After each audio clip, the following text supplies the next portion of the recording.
अच्छा किया जो तुमने मुझे सब कुछ बता दिया ऐसा। इसका क्या मतलब है कि अपना सामान ले जाओ, ये जगह सिर्फ मेरी है। मैं फिर कह रहा हूँ, ये जगह आपकी नहीं है, मेरे मौक्कल की है। चचा को क्या हुआ है बताइए। कुछ नहीं बेटा, बस नॉर्मल चेकअप था और कुछ नहीं। मेरी खबर का इंतजार करना तो।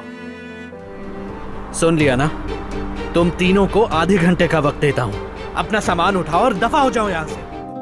अहे मेरी जान, मेरा शहजादा,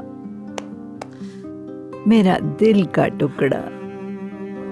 ओजान को निकाल दिया है, अब वो जगह हमारी है। शाबाश वकील। मुझे सब मालूम हो गया, बाबा की तबीयत के बारे में सब कुछ। क्या? अच्छे से आराम किया था ना बेटा? कसम से बहुत अच्छा लगा, सो गई थी मैं।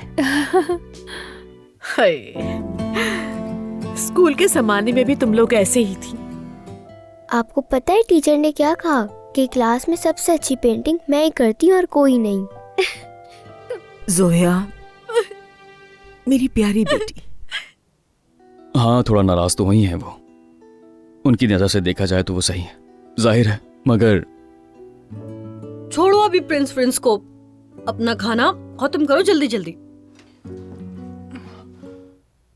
आज मैंने जो कुछ भी कहा दिल से कहा ऐसा, मैच से बढ़ गया था, मगर हम वो पुराने दिन वापस ला सकते हैं और खुशी खुशी रह सकते हैं।